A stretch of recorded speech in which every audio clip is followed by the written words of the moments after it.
ಭಾಗ 4 ಪೊನ್ನಿಯಿನ್ ಸೆಲ್ವನ್ ಭಾಗ 4 ಸಂಚಿಕೆ 1. ತಿರುಮನಪಾಡಿ ನಾಡನ್ನು ಚೆನ್ನಾಗಿ ಬೆಳೆಸಿದ್ದ ದೊಡ್ಡ ನೀರು ಪ್ರವಾಹ ನದಿಗಳಲ್ಲಿ ಕಡಿಲ ನದಿನೂ ಒಂದು. ಅಪ್ಪರ್ ಪೆರುಮಾನನ ತನ್ನತ್ರ ದೇವರು ಕರೆಸ್ಕೊಂಡಿದ್ದು ತಿರುವದಿಗೆ ವೀರಟ್ಟಾಣಂ ಅನ್ನುವ ಈ ನದಿ ಕರೆಯಲ್ಲಿ ಇದೆ. ಕರೆಸ್ಕೊಂಡಿದ್ದು ಬರೆದಿದ್ದನ್ನು ಸುಂದರಮೂರ್ತಿಯನ್ನು ತನ್ನತ್ರ ಕರ್ಕೊಂಡ ಪೆರುಮಾಳು ಇರುವ ತಿರುನಾವಲೂರು ಈ ನದಿಯ ಹತ್ರನೇ ಇದೆ. ಈ ಎರಡು ಕ್ಷೇತ್ರಗಳ ಮಧ್ಯದಲ್ಲಿ ತೊಂಡೆನಾಡಿಗೆ ಹೋಗೋ ರಾಜಪಾಟೆ ಆ ದಿನದಲ್ಲಿ ಇರ್ತಿತ್ತು. ರಾಜಪಾಟೆಯ ಕಡಿಲ ನದಿಯನ್ನು ಕ್ರಾಸ್ ಮಾಡುವ ಕಡೆ ಯಾವಾಗಲೂ ಗಲಗಲ ಅಂತ ಇರುತ್ತೆ. ನದಿ ಕರೆಯಲ್ಲಿ ಇರುವ ಮರಗಳು, ಪಕ್ಷಿಗಳನ್ನು ಧ್ವನಿಗಳು, ಅವೇ ರೆಕ್ಕೆಗಳನ್ನು ಒಡ್ಕೊಳ್ಳೋ ಶಬ್ದನೂ ಕೇಳ್ತಾನೆ ಇರ್ತದೆ. ಪ್ರಯಾಣಿಗಳು ಅಲ್ಲಲ್ಲೇ ಗಾಡಿಗಳಿಂದ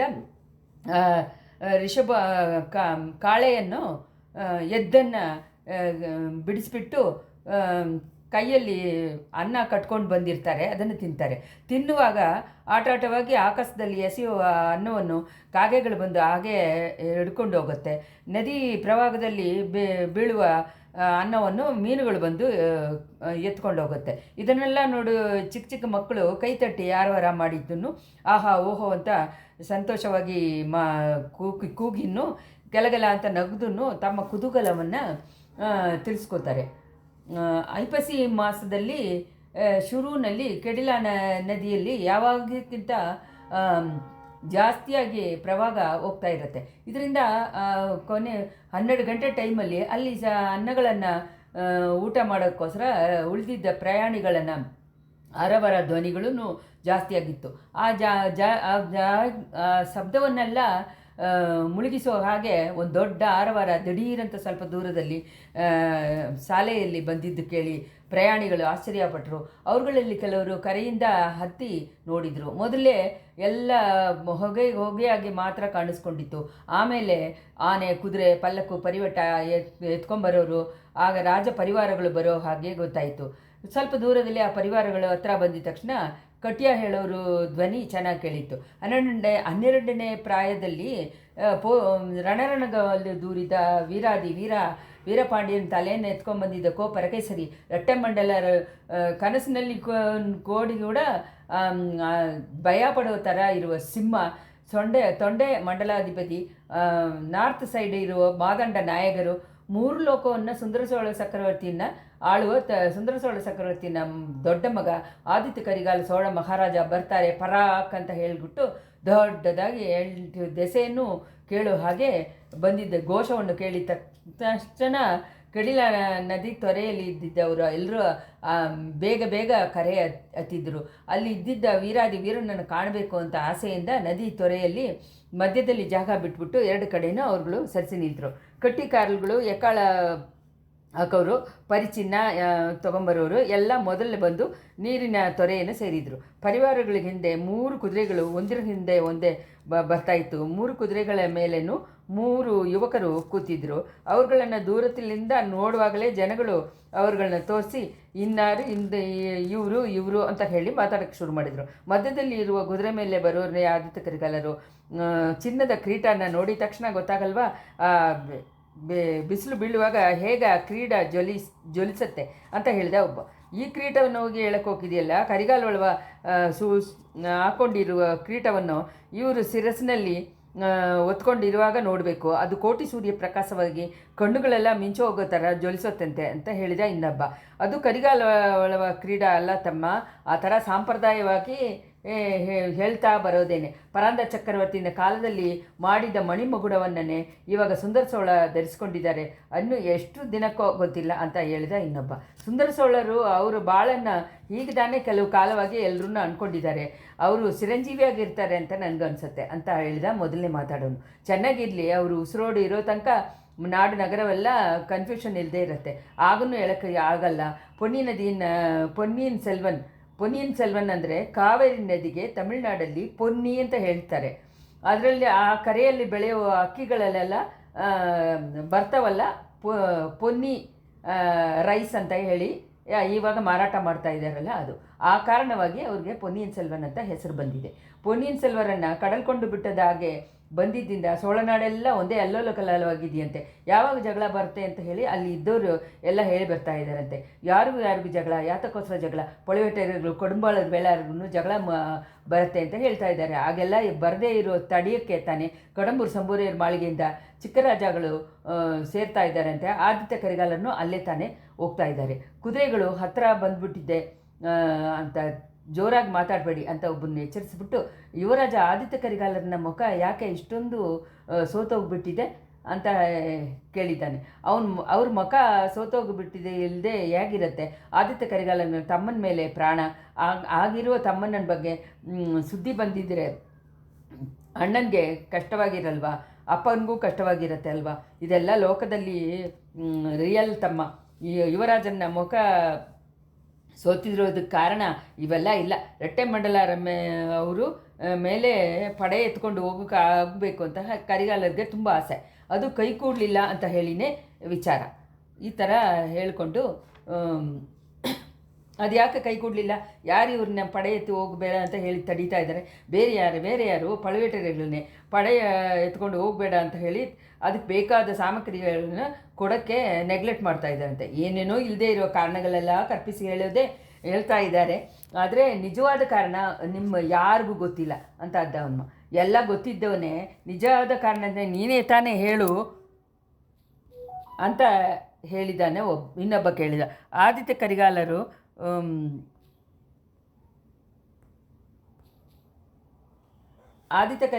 ಯಾರೋ ಒಂದು ಪಾಂಡ್ಯ ದೇಶದ ಹುಡುಗಿ ಮೇಲೆ ಪ್ರೀತಿ ಕೊಂಡಿದ್ರಂತೆ.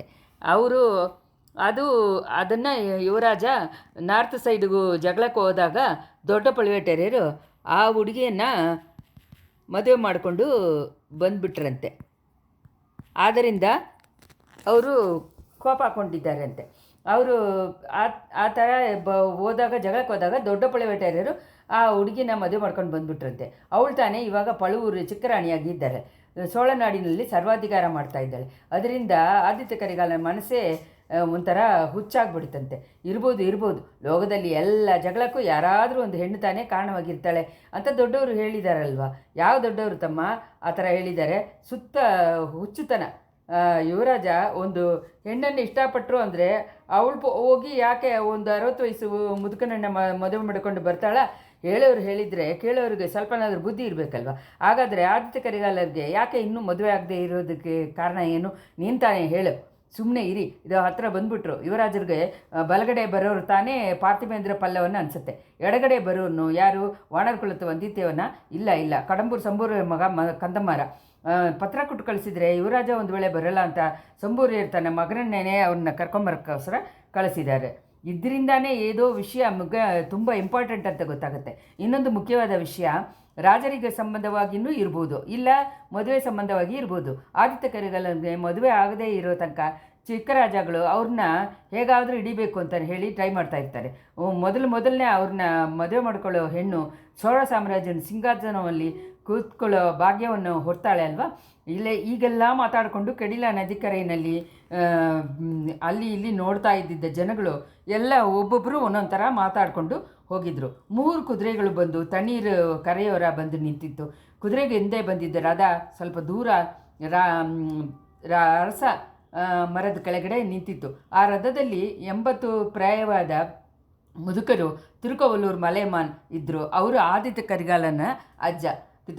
ತಣ್ಣೀರು ಕರೆ ಓರದಲ್ಲಿ ಕುದುರೆ ಮೇಲಿದ್ದ ಹಾಗೆ ಆದಿತ್ಯ ಕರಿಗಾಲನ ತಿರುಗಿ ಅವರನ್ನು ನೋಡಿದ. ಇಷ್ಟರಲ್ಲಿ ಮೊದಲನೇ ಸಂಚಿಕೆ ಸಂಚಿಕೆ 2.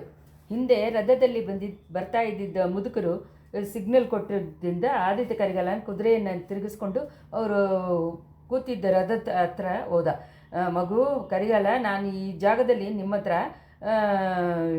ಹೇಳಿಕೊಂಡು ತಿರುಕೋವಲ್ಲೂರಿಗೆ ಹೋಗೋಕ್ಕೆ ಅಂದ್ಕೊಳ್ತಾ ಇದ್ದೀನಿ. ಹೋಗೋಕ್ಕೆ ಮುಂಚೆ ನಿಮ್ಮ ಹತ್ರ ಕೆಲವು ಮುಖ್ಯವಾದ ವಿಷಯಗಳನ್ನ ಹೇಳಬೇಕು. ಸ್ವಲ್ಪ ಕುದುರೆಯಿಂದ ಇಳಿದು ಬಂದು ಆ ಅರಸಮರ ಹತ್ರ ಇರುವ ಮೇಡೆಗೆ ಬಾ ಅಂತ ಹೇಳಿದರು. ಹಾಗೆ ಆಗಲಿ ತಾತ ಅಂತ ಹೇಳಿ ಆದಿತ್ಯ ಕರಿಗಾಲನ ಕುದುರೆಯಿಂದ ಕೆಳಗೆ ದೂಕಿದ್ದ. ಈ ಮುದುಕರನ್ನು ರಥದಿಂದ ಇಳಿದ್ರು. ಇಬ್ಬರೂ ಅರಸಮರ ಕೆಳಗಡೆ ಇರುವ ಹಾಕಿದ್ದ ಒಂದು ಕಲ್ಲು ಗೋಡೆ ಮೇಲೆ ಹೋಗಿ ಹತ್ರ ಹೋದರು. ಆವಾಗ ಪಾರ್ಥಿಬೇಂದ್ರ ಕಂದಮಾರನ್ನ ನೋಡಿಬಿಟ್ಟು, ಒಳ್ಳೆಯದಾಯಿತು, ಈ ಮುದುಕರು ಬಿಡ್ಡಿಲ್ಲ, ಮುಟ್ಟಿಲ್ಲ ಅಂತ ಹೇಳಿ ನಮ್ಮ ಜೊತೆ ಉದ್ದಕ್ಕೆ ಬಂದುಬಿಡ್ತಾರೋ ಅಂತ ಹೇಳಿ ಹೆದರ್ತಾ ಇದ್ದೆ ಅಂತ ಹೇಳಿದೆ. ಆ ಥರ ಬಂದರೆ ಇವ್ರನ್ನ ಈ ಪ್ರವಾಹದಲ್ಲಿ ತಳ್ಳಿ ಮುಳುಗಿಸ್ಬಿಡೋದು ಅಂತ ಹೇಳಿ ನಾನು ಅಂದ್ಕೊಂಡಿದ್ದೆ ಅಂತ ಅಂದ ಕಂದಮಾರ.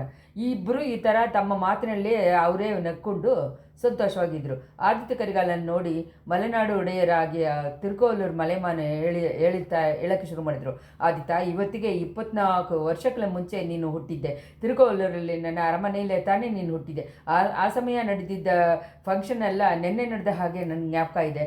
ನಿನ್ನ ಕುಲವನ್ನು ಸೇರಿದವರುಗಳು, ನನ್ನ ಕುಲವನ್ನು ಸೇರಿದವರುಗಳು, ಸೋಳನಾಡನ್ನು, ತೊಂಡೆನಾಡನನ್ನು ಸೇರಿದ ಚಿಕ್ಕ ರಾಜಗಳು ಎಲ್ಲರೂ ಬಂದಿದ್ದರು. ಇವ್ರುಗಳು ಎಲ್ಲರೂ ಸೇರಿದ್ದ ಸೇನಾಗಳು 30,000 ಜನ ಬಂದಿದ್ದರು.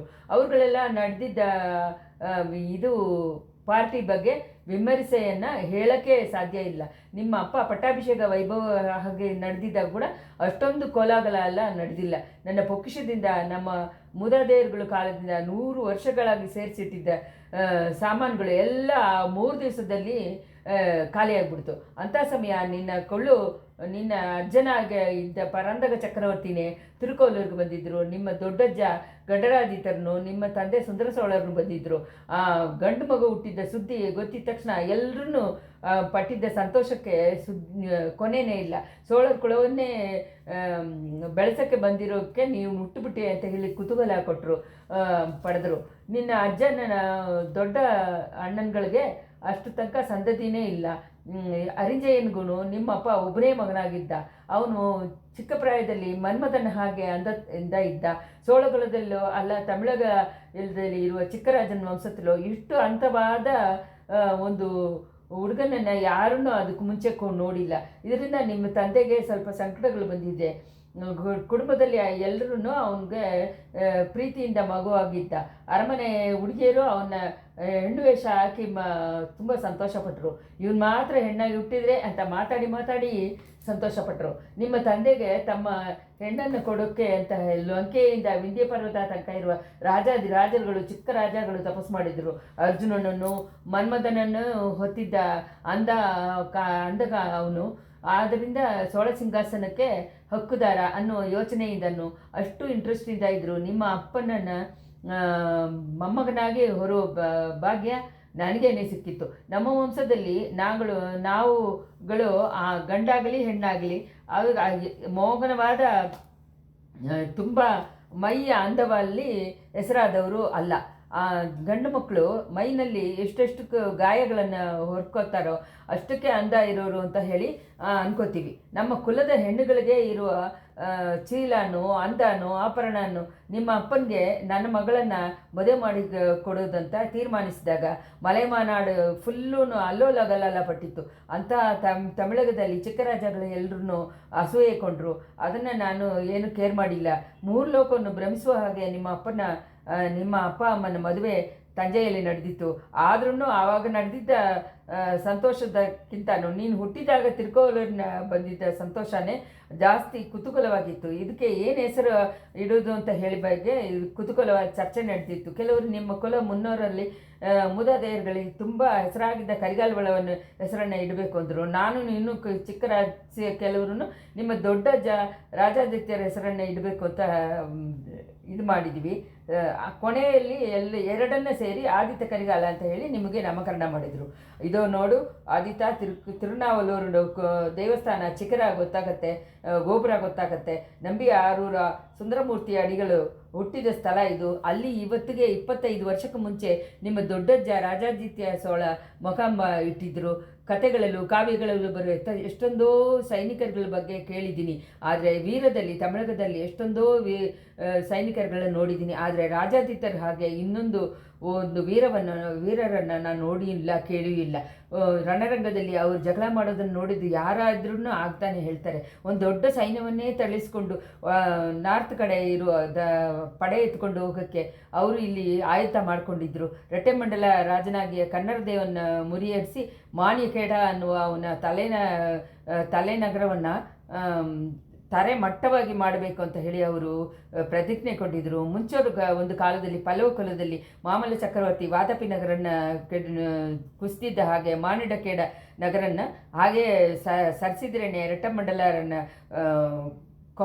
ಇದು ಅಹಂಕಾರ ಕಮ್ಮಿ ಆಗುತ್ತೆ ಅಂತನೂ ನಾನು ಮಾಮಲ್ಲರ ಹಾಗೆ ಚೆನ್ನಾಗಿ ಹೆಸರಾಗ್ಬೋದು ಅಂತನೂ ರಾಜಾದಿತ್ಯರು ಅಂದ್ಕೊಂಡ್ರು. ಆದರೆ ಅದಕ್ಕೆ ಬೇಕಾದ ದೊಡ್ಡ ಸೈನ್ಯವನ್ನು ತಳಿಸೋದಂದರೆ ಇಲ್ಲಿ ಆಗೋ ಕೆಲಸನ ಮಾಮಲ್ಲರು 7 ವರ್ಷ ತನಕ ಪಡೆಯನ್ನು ತಳಿಸಿದ ಹಾಗೆ ಹೇಳ್ತಾರೆ. ಅಷ್ಟೊಂದು ಕಾಲ ತನಗೆ ಬೇಕಾಗಿಲ್ಲ ಅಂತನೂ 3 ಅಲ್ಲದ 4 ವರ್ಷದಲ್ಲಿ ಸಾಕು ಅಂತನೂ ರಾಜಾದಿತ್ಯರು ಹೇಳಿದರು. ಪಡೆ ಸೇರಿಸೋದಕ್ಕೂ ಆ ಪಡೆಗಳಿಗೆಲ್ಲ ಟ್ರೈನಿಂಗ್ ಕೊಡೋಕ್ಕೂ ಒಳ್ಳೆ ಪ್ರದೇಶ ಈ ಕಡಿಲ ಆರಿಗೂ ತೆನ್ಪೆಣ್ಣೆ ನದಿಗೂ ಮಧ್ಯದಲ್ಲಿ ಇರೋ ನಾಡುನೆ ಅಂತ ಹೇಳಿ ಸೆಲೆಕ್ಟ್ ಮಾಡಿದರು. ಆದಿತ್ಯ ಆ ದಿನದಲ್ಲಿ ಈ 2 ನದಿಗಳ ಮಧ್ಯದಲ್ಲಿ ಪ್ರದೇಶವನ್ನು ನೀನು ನೋಡೋಕ್ಕೆ ನಿನಗೆ ಅದೃಷ್ಟ ಇಲ್ಲ. ಆ ದೃಶ್ಯವನ್ನು ನೋಡಿದವರು ಇವಾಗ ಉಸಿರಿರೋ ತನಕ ಅದನ್ನು ಮರೆಯಲ್ಲ. ತಿರುನಾವಲ್ಲೂರಲ್ಲಿ ರಾಜಾದಿತ್ಯರು 30,000 ವೀರರುಗಳ ಜೊತೆ ಉಳಿದಿದ್ದರು. ಪೆಣ್ಣೆಯಾಟ್ರಂಗರಿಯಿಂದ ಮುಡಿಯೂರಲ್ಲಿ ಸೇರನಾಡನ್ನು ಚಿಕ್ಕರಾಜ ವೆಳ್ಳನ್ ಕುಮಾರನ್ 20,000 ಸೋಲ್ಜರ್ಸಿಂದ ಪಡೆ ಎತ್ಕೊಂಡು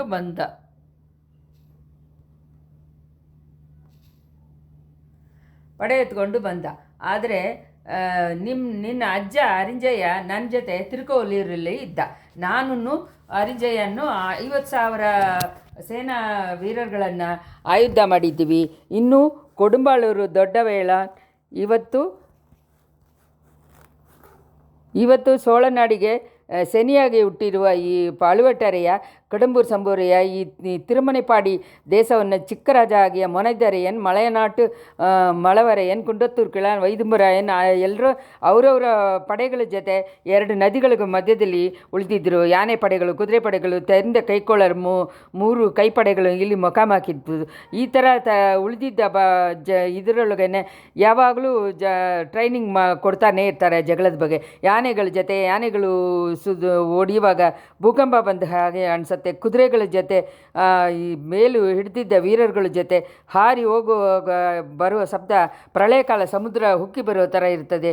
ವೀರರುಗಳನ್ನು ವಿಲ್ಲುಗಳಿಂದ ಬಂದಿದ್ದ ಅಂಬುಗಳ ಥರ ವೇಲ್ಗಳ ಥರ ಇಟ್ಕೊಂಡು ಟ್ರೈನಿಂಗ್ ತಗೊಂಡುವಾಗ ಇಂಥ ಸರಮಾರಿಯಾಗಿ ಆಕಾಶವನ್ನೇ ಮರೆಸಿಬಿಡುತ್ತೆ.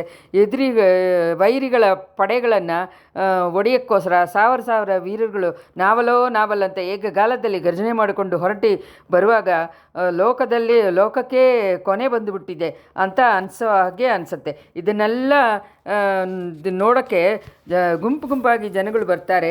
ಇಂಥ ತಿರುಮನೆಪಾಡಿ ದೇಶದಲ್ಲಿ ಮಧ್ಯದ ನಾಡಿನಲ್ಲಿನೂ ಇರುವ ಜನಗಳು ತುಂಬ ಒಳ್ಳೆಯವರು, ಅದರಿಂದ ತುಂಬ ವೀರ ಕೊಂಡಿರೋರು.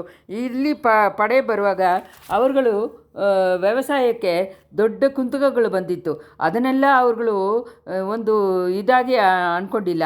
ಇಂಥ ಜನಗಳಿಗೆ ನಾವು ಥ್ಯಾಂಕ್ಸ್ ಹೇಳೋಕ್ಕೆ ಹೆಸರನ್ನೇ ರಾಜಾದಿತ್ಯರು ಈ 2 ದೇಶದಲ್ಲೂ ಎಲ್ಲ ಏರಿಗಳನ್ನು ತೋಡಿಸಿದರು. ಕೊಳ್ಳಿಡದಿಂದ ಹೊಸ ಆರುಗಳನ್ನು ಒಡ್ಕೊಂಡು ಬಂದು ವೀರನಾರಾಯಣ ಏರಿನಲ್ಲಿ ನೀರು ತುಂಬಿಸೋಕ್ಕನ್ನು ಏರ್ಪಾಡು ಮಾಡಿದರು. ಆದಿತ್ಯ ಕರಿಗಾಲ ಅಂಥ ಏರಿನ ಇದರಿಂದಾನೇ ಇವಾಗ ದೊಡ್ಡ ಹೆಲ್ಪನ್ನು ಕೊಂಡವನು ಕಡಂಬೂರು ಸಂಬೋರೇನ್. ಅವನು ಆವತ್ತಿಗೆ ರಾಜಾದಿತ್ಯರನ್ನ ಕಾಲಲ್ಲಿ ನಿಂತು ರಾಜಾದಿತ್ಯರನ್ನ ಕೆಳಗಡೆ ಇದ್ದು ನಿಂತಿದ್ದ ಪರಿಸ್ಥಿತಿಯನ್ನು ಇವತ್ತು ಬಂದಿರುವ ಅವನಿಗೆ ಗರ್ವವನ್ನು ಒಪ್ಪಿಸಿ ನೋಡಿದರೆ ನನಗೆ ತುಂಬ ಆಶ್ಚರ್ಯ ಉಂಟಾಗುತ್ತೆ. ಆದಿತ್ಯ ಕರಿಗಾಲನ ಅಡ್ಡ ಹಾಕಿ ತಾತ ಸಂಬೂರೇರ ಗರ್ವದ ಬಗ್ಗೆ ನಿಮಗೇನು ವಿಚಾರ? ತಕ್ಕೋಲದಲ್ಲಿ ನಡೆದಿದ್ದ ಯುದ್ಧದ ಬಗ್ಗೆ ಹೇಳಿ. ಈ ಕಡಿಲ ಕರೆಯಲ್ಲಿ ತೆರಳಿಸ್ತಾ ದೊಡ್ಡ ಸೈನ್ಯ ಯಾವಾಗ ಇಲ್ಲಿಂದ ಹೊರಟಿತ್ತು? ಇಷ್ಟೊಂದು ಎಲ್ಲ ಏರ್ಪಾಡುಗಳು ಮಾಡಿದ್ದನು ನಮ್ಮ ದೊಡ್ಡ ಅಜ್ಜ ಯಾಕೆ ದೊಡ್ಡ ಮಹಾವೀರರಾಗಿದ್ದನು ಯಾಕೆ ನಮ್ಮ ಪಡೆಗಳು ತಕ್ಕೋಲದಲ್ಲಿ ಸೋಲಿಸ್ಕೊಂಡಿತ್ತು? ನೀವನ್ನು ಆ ಜಗಳದಲ್ಲಿ ಪಾಲಿಸ್ಕೊಂಡಿದ್ದೀರಲ್ವಾ? ಆದರೆ ಸೀದಾ ಇದ್ದು ತಿಳ್ಕೊಂಡಿರ್ತೀರಲ್ವಾ ಅಂತ ಕೇಳಿದ. ಹೌದು, ನಾನು ಆ ರಣರಂಗದಲ್ಲಿ ಇದ್ದೆ. ಅದ್ರ ಬಗ್ಗೆ ತಾನೇ ನಾನು ನಿಮ್ಗೆ ಹೇಳ್ತಾ ಇದ್ದೀನಿ. ರಾಜಾದಿತ್ಯರು ಇಲ್ಲಿ ಎಷ್ಟೊಂದೋ ಪಡೆಗಳನ್ನು ತೆರಳಿಸಿ ದೂರ ದೇಶಗಳಿಗೆ ಹೋಗಿ ಜಗಳ ಮಾಡೋದಕ್ಕೆ ಅಂತ ಟ್ರೈನಿಂಗ್ ಮಾಡ್ತಾ ಇದ್ರಲ್ಲೂ ಕೆಲವು ಕಾರಣದಿಂದ ಉದ್ದೇಶಿತ ಕಾಲ ಒಳಗೆ ಅವರಿಂದ ಹೊರಡೋಕ್ಕಾಗಲಿಲ್ಲ. ಲಂಕೆಯಲ್ಲಿ ತಿರ್ಗಾನು ಜಗಳ ಬಂದಿದ್ದ ಹಾಗೆ ಸುದ್ದಿ ಬಂತು.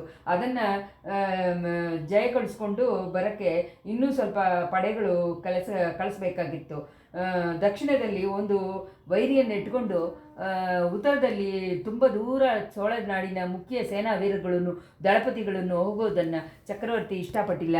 ಲಂಕೆ ಜಗಳ ಮುಗಿದಿದ್ದ ಸುದ್ದಿ ಬಂದ ಮೇಲೆ ಹೊರಡ್ಬೋದು ಅಂತ ಹೇಳಿ ಬಂದರು.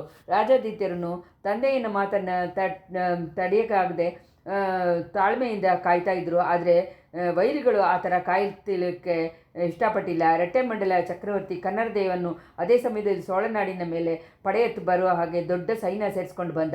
ಅಂತಹ ದೊಡ್ಡ ಸೈನ್ಯ ಜೊತೆ ಅವನು ದಕ್ಷಿಣ ನೋಡಿ ಹೊರಟುಬಿಟ್ಟ. ಗಂಗನಾಡಿನ ರಾಜ ಬೂತುಗನನ್ನು ತನ್ನ ದೊಡ್ಡ ಸೈನಿಕದಿಂದ ಕನ್ನಡದೇವನ ಜೊತೆ ಸೇರಿಕೊಂಡ. ಒಳಗಡಲು ನಾರ್ತ್ ಸೈಡ್ ಇರುವ ಕಡಲನ್ನು ಸೌತ್ ಸೈಡ್ ಇರುವ ಕಡಲನ್ನು ಒಂದಾಗಿ ಇದ್ದ ಹಾಗೆ ರೆಟ್ಟೆಮಂಡಲ ಸೈನ್ಯವನ್ನು ಗಂಗನಾಡಿನ ಬೂದುಗನ್ ಸೈನ್ಯನ ಸೇರಿ ಒಂದು ಮಹಾ ಸಮುದ್ರವಾಗಿ ಮುಂದೆ ಬಂದಿತ್ತು. ಅಂಥ ಸಮುದ್ರದಲ್ಲಿ ಆನೆಗಳಾಗಿ ಇದ್ದ ತಿಮಿಂಗಲಗಳು, ಸಾವಿರಾನುಗಟ್ಟಲೆ ಕುದುರೆಗಳು, ಮಗರ ಮೀನುಗಳು ಸಾವಿರಾನುಗಟ್ಟಲೆ ಇತ್ತು. ಪ್ರಳಯ ಕಾಲದಲ್ಲಿ 7 ಕಡಲು ಸೇರಿ ಹುಕ್ಕು ಹಾಗೆ ಉಕ್ಕಿ ಮುಂದೆ ಬಂದಿತ್ತು. ಆ ಸೇನಾ ಸಮುದ್ರ ಸೌತ್ ಕಡೆ ಎಲ್ಲ ಮುಳುಗಡಿಸ್ಬಿಡುತ್ತೆ ಅನಿಸಿತ್ತು. ಅಂಥ ಸೈನ್ಯ ಬಗ್ಗೆ ವಿವರಗಳನ್ನು ತಿಳ್ಕೊಳ್ಳೋಕ್ಕೆ ಮುಂಚೆ ವಾಯುವೇಗ ಮನೋವೇಗ ಓಡಿ ಬಂದು ನಮ್ಮ ಗೂಢಾಚಾರಿಗಳು ಆ ಥರ ಹೇಳಿದರು. ಆದರೆ ಇದನ್ನೂ ಒಂದು ವಿಧದಲ್ಲಿ ಒಳ್ಳೆಯದೇ ಅಂತ ಹೇಳಿ ಪರಂದರ ಚಕ್ರವರ್ತಿ ಹೇಳಿದರು. ತಮ್ಮ ಸೈನ್ಯಗಳನ್ನು ತುಂಬ ದೂರ ಪ್ರಯಾಣ ಮಾಡೋಕ್ಕೆ ಹೋಗಿ ಪ್ರಯಾಣದಿಂದ ಸೋತಿರುವ ವೈರಿಗಳನ್ನು ದೇಶದಲ್ಲಿ ವೈರಿಗಳ ಸೈನ್ಯ ಜೊತೆ ಜಗಳ ಮಾಡೋಕ್ಕಿಂತ ವೈರಿ ಸೈನ್ಯಗಳು ನಮ್ಮ ದೇಶಕ್ಕೆ ಸಮೀಪವಾಗಿ ಬಂದು ಅವ್ರುಗಳನ್ನ ನಾಲಾ ಕಡೆಯೂ ಅಟ್ಯಾಕ್ ಮಾಡಿ ಹತ ಮಾಡೋದು ತಾನೇ ಒಳ್ಳೆ ಜಗಳ ಅಂತ ಹೇಳಿ ಚಕ್ರವರ್ತಿ ಹೇಳಿದರು. ವೈರಿ ಸೈನ್ಯ ವಡವೆಂಕಡ ತನಕ ಹತ್ತಿರ ಬಂದುಬಿಟ್ಟದೆ. ಹಾಗೆ ತಿಳ್ಕೊಂಡಿದ ಮೇಲೆ ಪ್ರಯಾಣ ಪಡೋದಕ್ಕೆ ಅನುಮತಿ ಕೊಟ್ಟರು. ಅನುಮತಿ ಸಿಕ್ಕಿತೋ ಇಲ್ಲವೋ ರಾಜಾದಿತ್ಯರು ಹೊರಟುಬಿಟ್ರು. 3 ಲಕ್ಷ ಕಾಲಾಳು ವೀರರುಗಳು, 50,000 ಕುದುರೆ ವೀರರುಗಳು, 10,000 ಜಗಳದ ಆನೆಗಳು, 2,000 ರಥಗಳು, 320 ದಳಪತಿಗಳು, 32 ಚಿಕ್ಕ ರಾಜಗಳು ಆ ದೊಡ್ಡ ಸೈನ್ಯದಲ್ಲಿ ಸೇರಿ ನಿಂತಿದ್ದರು. ಅವ್ರುಗಳಲ್ಲಿ ಒಬ್ಬನಾಗಿ ಹೋಗುವ ಭಾಗ್ಯ ನನಗೂ ಸಿಕ್ಕಿತ್ತು. ಆದರೆ ಉಸಿರು ಬದುಕಿ ತಿರ್ಗಾ ಬಂದ ದುರ್ಭಾಗ್ಯಶಾಲಿನೂ ಆಗಿದ್ದೀನಿ. 3 ದಿನ ಪ್ರಯಾಣ ಆದಮೇಲೆ ಕಾಂಚಿಗೆ ನಾರ್ತ್ ಸೈಡಲ್ಲಿ 2 ಕಾದ ದೂರದಲ್ಲಿ ತಕ್ಕೋಲ ಅನ್ನುವ ಕಡೆ ನಮ್ಮ ಸೈನ್ಯಗಳನ್ನು ವೈರಿಗಳ ಸೈನ್ಯಗಳನ್ನು ರಣರಂಗದಲ್ಲಿ ಮೀಟ್ ಮಾಡಿತ್ತು. ಆದಿತ್ಯ ಪುರಾಣಗಳಲ್ಲಿ ದೇವೇಂದ್ರನಿಗೂ ವೃದ್ಧರಾಸುರನಿಗೂ ನಡೆದ ಯುದ್ಧದ ಬಗ್ಗೆ ಕೇಳಿರ್ತೀಯ, ರಾವಣ ಯುದ್ಧದ ಬಗ್ಗೆ ನೀನು ಕೇಳಿರ್ತೀಯ. ಆದರೆ ಪಾಂಡವರು ಗೌರವರು ಯುದ್ಧ ಬಗ್ಗೆನೂ ನಾವು ತಿಳ್ಕೊಂಡಿದ್ದೀವಿ. ತಕ್ಕೋಲದಲ್ಲಿ ನಡೆದಿದ್ದದ್ದು ಘೋರ ದ್ವಂದ್ವ ಯುದ್ಧವನ್ನು ಸೀದಾ ನೋಡಿದವರು ಈ ಯುದ್ಧಗಳೆಲ್ಲ ಅರ್ಪ ಅಂತಲೇ ಅಂದ್ಕೊಳ್ತಾರೆ. ನಮ್ಮ ಪಡೆಗಳನ್ನಕ್ಕಿಂತ ವೈರಿಗಳ ಪಡೆಗಳು ಸುಮಾರು 2 ಪಟ್ಲು ಜಾಸ್ತಿಯಾಗಿತ್ತು. 5 ಲಕ್ಷ ವೀರರುಗಳು, 30,000 ಆನೆಗಳು ಅಂಥ ಸೈನ್ಯದಲ್ಲಿ ಇದ್ದಿದ್ದ ಹಾಗೆ ಗೊತ್ತಿತ್ತು. ಇದ್ರೂ ಏನು, ನಿನ್ನ ದೊಡ್ಡ ಅಜ್ಜ ರಾಜಾದಿತ್ಯರಿಗೆ ಹಾಗೆ ಸೇನಾಪತಿ ಆ ಸೈನ್ಯದಲ್ಲಿ ಇಲ್ಲ. ಆದ್ದರಿಂದ ವೀರಲಕ್ಷ್ಮಿನೂ ಜಯಲಕ್ಷ್ಮಿನೂ ನಮ್ಮ ಕಡೆಯೇ ಇದ್ದು ಬರೋ ಹಾಗೇನೆ ಅನಿಸಿತ್ತು. 10 ದಿವಸ ತನಕ ಯುದ್ಧ ನಡೆಯಿತು. 2 ಕಡೆಯನ್ನು ಸತ್ತೋಗಿದ್ದವರು ವೀರರುಗಳನ್ನು ಲೆಕ್ಕ ಮಾಡೋದು ಅಸಾಧ್ಯವಾಯಿತು. ರಣರಂಗದಲ್ಲಿ ದೊಡ್ಡ ದೊಡ್ಡ ಮೌಂಟನ್ ಥರ ಇದ್ದಿದ್ದ ಆನೆಗಳು ಸತ್ತು ಬಿದ್ದಿತ್ತು. 2 ಕಡೆಯೂ ಇದು ಲಾಸ್ ತುಂಬ ಇದ್ರೂ ವೈರಿಗಳ ಕಚ್ಚಿನೇ ಆದಷ್ಟು ಬೇಗ ಬಲಹೀನ ಆಗಿ ಬಂತು. ಇದಕ್ಕೆ ಕಾರಣ ಏನು ಅನ್ನೋದನ್ನು ವೈರಿಗಳು ಕಂಡುಕೊಂಡ್ರು. ಪುಳಿಕೊಡೆಯನ್ನು ಗಂಭೀರವಾಗಿ ಇಟ್ಕೊಂಡು ಬಂದಿದ್ದ ರಾಜಾದಿತ್ಯರು ಆನೆ ಹೋಗೋ ಕಡೆಯೆಲ್ಲ ಜಯಲಕ್ಷ್ಮಿನೂ ಹಿಂದೆ ಬರ್ತಾ ಇದ್ದಾಳೆ ಅಂತ ತಿಳ್ಕೊಂಡ್ರು. ಎಲ್ಲೆಲ್ಲೋ ಇದ್ದ ನಮ್ಮ ಪಡೆಗಳಲ್ಲಿ ಟಯರ್ಡ್ ಆಗಿ ಅನಿಸುತ್ತೋ ಅಲ್ಲೆಲ್ಲ ರಾಜಾದಿತ್ಯರ ಆನೆ ಹೋಗಿ ಸೇರಿ ಅವ್ರುಗಳ ಮೇಲಿದ್ದಿದ್ದ ವೀರಪುರುಷನ ನೋಡಿದ ತಕ್ಷಣ ನಮ್ಮ ಸೋಲ್ಜರ್ಸ್ ಎಲ್ಲ ಟಯರ್ಡ್ ಎಲ್ಲ ಹೋಗಿ 3 ಪಟ್ಲು ಬಲ ಕೊಂಡು ವೈರಿಗಳನ್ನು ಹೊಡೆದ್ರು. ಇದನ್ನೆಲ್ಲ 10 ದಿವಸನೂ ಗಮನಿಸಿ ಬಂದ ವೈರಿಗಳು ಒಂದು ದೊಡ್ಡ ಪಾದಕವಾದ ಸಂಚನ್ನು ಮಾಡಿದರು. ಆ ಸಂಚು ಏನು ಅಂತ ಹಿಂದೆನೇ ಗೊತ್ತಾಯಿತು. ಸಂಚು ಮಾಡಿದವನು ಅದನ್ನು ನೆರವೇರಿಸಿಟ್ಟವನು ಗಂಗಮ್ಮನ ಬೂದುಗಂತಾನೆ. ದಿಢೀರಂತ ಪಾದಕನು ತನ್ನ ಆನೆಯಿಂದ ಸಮಾಧಾನ ಕೊಡಿಯನ್ನು ಬಾವುಟವನ್ನು ಹಾರಿಸಿಕೊಂಡು ಬಂದು 2 ಕೈಗಳನ್ನು ತಲೆಗೆ ಮೇಲೆ ಎತ್ಕೊಂಡ್ಬಂದು ಚರಣ ಅಂತ ಹೇಳಿ ಕೂಕೊಂಡು ಬಂದ. ಅಂಥ ಸಮಯ ರಾಜಾದಿತ್ಯರೇ ಹತ್ತರಲ್ಲಿ ಇದ್ದರು. ಪುಲಿ ಬಾವುಟ ಹಾರಿದ್ದ ಅವರ ಆನೆಯನ್ನು ಅಂಬಾರಿಯನ್ನು ನೋಡಿದ ಮೇಲೇ ಬೂದುಗನ ಆ ಥರ ಮಾಡಿರಬೇಕು. ಮಹಾವೀರರಾಗಿ ರಾಜಾದಿತ್ಯರು ಈ ಥರ ಒಂದು ರಾಜ ಬಂದು ಶರಣಾಗತಿ ಅಂತ ಹೇಳ್ಕೊಂಡು ಬರೋದನ್ನು ನೋಡಿ ಮನಸ್ಸು ಕರಗಿಬಿಟ್ರು. ರೆಟ್ಟೆಮಂಡಲ ಚಕ್ರವರ್ತಿನೇ ಜಗಳವನ್ನು ನಿಲ್ಲಿಸಿ ಸಮಾಧಾನ ಕೇಳ್ತಾರ, ಇಲ್ಲ ಅವ್ರನ್ನ ಹಿಡ್ಕೊಂಡು ಅವ್ರನ್ನ ಬಿಟ್ಟು ಈ ಬೂದುಗನ್ ಮಾತ್ರ ನಮ್ಮ ಜೊತೆ ಸೇರಕ್ಕೆ ಬರ್ತಾನಂತ ತಿಳ್ಕೊಳ್ಳೋಕೆ ಇಷ್ಟಪಟ್ಟರು. ಆದ್ದರಿಂದ ಸಂಗನದ ಮಾಡಿ ತಮ್ಮನ್ನು ಸುತ್ತಿ ಇರೋರ ಸೇಫ್ಟಿ ಅವರನ್ನು ಜರ್ಗ ಕೇಳಿದರು. ಬೂದುಗನ ಹತ್ತಿದ್ದ ಆನೆಯನ್ನು ತಾವು ಹತ್ತಿದ್ದ ಆನೆಗೆ ಹತ್ತಿರ ಬರೋ ಹಾಗೆ ಸಿಗ್ನಲ್ ಮಾಡಿದರು. ಬೂದುಗನ್ ರಾಜಾದಿತ್ಯರ ಹತ್ತಿರ ಬರೋ ತನಕ ಕೈ ಎತ್ಕೊಂಡೇ ಬಂದ.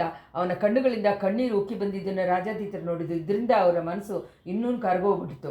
ಆದ್ರೂ ಅಂಥ ಸಮಯ ರಾಜಾದಿತ್ಯರ ಜ್ಞಾಪಕದಲ್ಲಿ ಇರಲಿಲ್ಲ. ಕಣ್ಣೀರನ್ನು ನೋಡಿ ಕರಗಿಬಿಟ್ರು. ಇನ್ನೂ ಹತ್ತಿರ ಬಂದ ಬೂದುಗನನ್ನು ಬರೋಕ್ಕೆ ಹೇಳಿಬಿಟ್ಟು ಏನು ಸುದ್ದಿ ಅಂತ ಕೇಳಿದರು. ಅದಕ್ಕೂ ಅವನು ಹೇಳಿದ್ದ ಜವಾಬು ರಾಜಾದಿತ್ಯರನ್ನ ತುಂಬ ಅಸಹ್ಯಕೊಳ್ಳೋ ಹಾಗೆ ಮಾಡಿತ್ತು. ರೆಟ್ಟೆಮಂಡಲ ಪಡೆಗಳಿಗೆಲ್ಲ ಸೋಲು ನಿಶ್ಚಯ ಅನ್ನೋದು ತಿಳ್ಕೊಂಡಿದ್ದರಿಂದ ಶರಣಾಗತಿ ಆಗಿಬಿಡೋ ಹಾಗೆ ಕನ್ನಡದೇವನ ಹತ್ರ ತಾನು ಹೇಳಿದಾಗನೂ ಅದನ್ನು ಅವನು ಬೇಡ ಅಂತ ಹೇಳಿ ನೆಗ್ಲೆಕ್ಟ್ ಮಾಡಿದ್ದರಿಂದ ಮಾತ್ರ ತಾನೇ ಬಂದು ಶರಣಾಗತಿ ಬಡಕ್ಕೆ ತೀರ್ಮಾನ ಮಾಡಿದ ಹಾಗನ್ನು ಹೇಳಿದ್ದಾನೆ.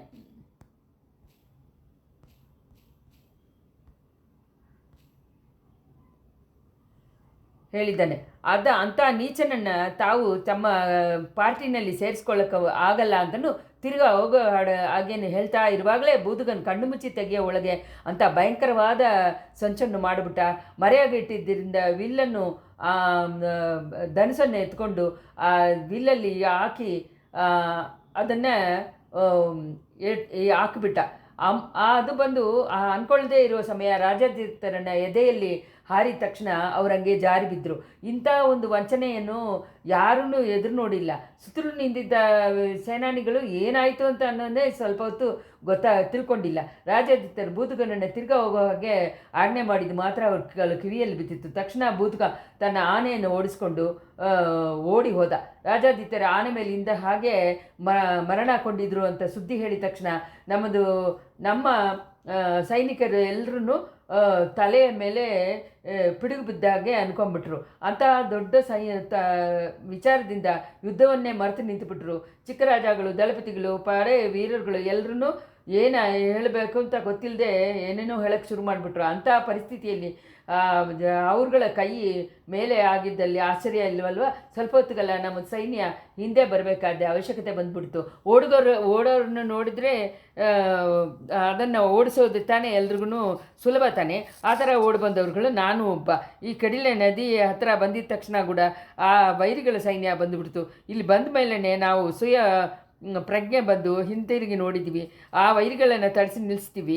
ನಾವು ತಿರ್ಕೋಲಿರೋ ಹತ್ರ ನಮ್ಮ ಕುಟುಂಬದವ್ರನ್ನ ಕರ್ಕೊಂಡೋಗಿ ಆ ಕಡೆ ಇರುವ ಮಲೆ ದೇಶದಲ್ಲಿರುವ ನನ್ನ ಕೋಟೆಯಲ್ಲೇ ಬಿಟ್ಟೆ ಅಂತ ಮಲೆಯಿಂದನೇ ಪಡೆಗಳನ್ನು ತಳಿಸಿದ್ದೆ. ಈ ಕಡಿಲ ನದಿ ತನಕ ಬಂದುಬಿಟ್ಟಿದ್ದ ವೈರಿಗಳನ್ನು ಆವಾಗಲೇ ಹೊಡ್ಕೊಂಡು ಬಂದೆ. ಆದ್ರೂ ಆವಾಗ ಬಂದಿದ್ದ ವೈರಿಗಳು ಎಷ್ಟೋ ವರ್ಷ ಕಾಲ ಈ ಜಾಗವನ್ನು ಬಿಟ್ಟು ಹೋಗಿಲ್ಲ. ಅಲ್ಲಿ ಇಲ್ಲಿನೂ ಇದ್ದು ಹಿಂಸೆ ಕೊಡ್ತಾನೇ ಇದ್ದರು. ಕಾಂಚಿನಗರು ಅವ್ರುಗಳು ಹೊಸದಲ್ಲೇ ಇದ್ದಿತ್ತು. 3 ವರ್ಷಗಳಾದಮೇಲೆ ನೀನು ವೀರಪಾಂಡಿಯನನ್ನು ಸೋಲಿಸಿದ ಮೇಲೆ ಈ ಕಡೆ ಬರೋದನ್ನು ಬಂದು ತಾನೇ ಕಾಂಚಿನಗರನ್ನು ನೀನು ಎತ್ಕೊಂಡ್ಬಂದೆ. ಅವ್ರ ಹತ್ರ ಬಿಡುಗಡೆ ಮಾಡ್ಕೊಂಡು ಬಂದೆ. ಆದಿತ್ಯ ಕರಿಗಾಲ ತಿರ್ಗಾ ಅಡ್ಡ ಮಾಡಿ ತಾತ ಇದೆಲ್ಲ ನನಗೆ ಮುಂಚೆ ಗೊತ್ತಿದ್ದೆ. ಆದರೆ ತಕ್ಕೋಲ ಜಗಳ ಬಗ್ಗೆಯನ್ನು ರಾಜಾದಿತ್ಯರ ಚರಿತೆಯನ್ನು ಕೇಳಿದ್ದ ಎಷ್ಟು ಸತಿ ಕೇಳಿದ್ರು ನನಗೆ ತುಂಬ ಸಂತೋಷ ಆಗುತ್ತೆ. ಇವಾಗ ರಾಜಾದಿತ್ಯರ ಬಗ್ಗೆ ನನಗೆ ಆತಕ್ಕೋಸ್ಕರ ನೆನಪು ಮಾಡಿದ್ರಿ, ಅದನ್ನು ಹೇಳಿ ಅಂತಂದ.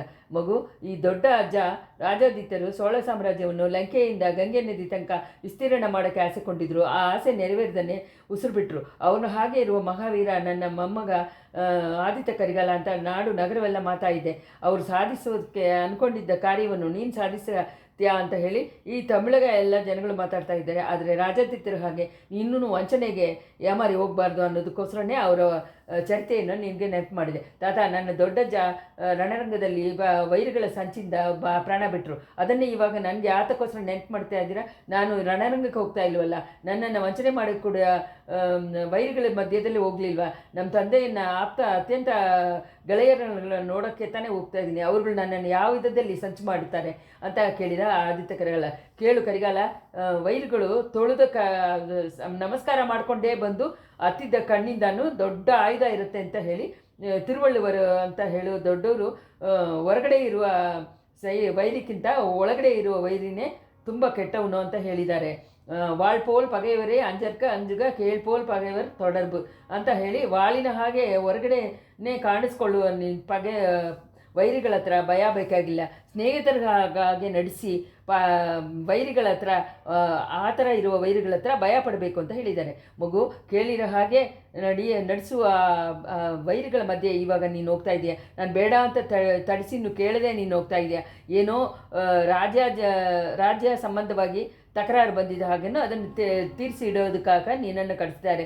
ಸೋಂಬೋರಿಯನ ಮಗಳು ಒಬ್ಬಳನ್ನು ನಿನ್ನ ಕತ್ತನಲ್ಲಿ ಕಟ್ಟಿಬಿಡೋಕ್ಕೆ ಉದ್ದೇಶ ಮಾಡಿ ನಿನ್ನನ್ನು ಕರೆಯೋ ಹಾಗನ್ನು ಅಂದ್ಕೊಂಡಿದ್ದೀನಿ. ಆದರೆ ಅವ್ರಗಳ ನಿಜವಾದ ಯೋಚನೆ ಏನು ಅನ್ನೋದು ನನಗೂ ಗೊತ್ತಿಲ್ಲ, ನಿನಗೂ ಗೊತ್ತಿಲ್ಲ.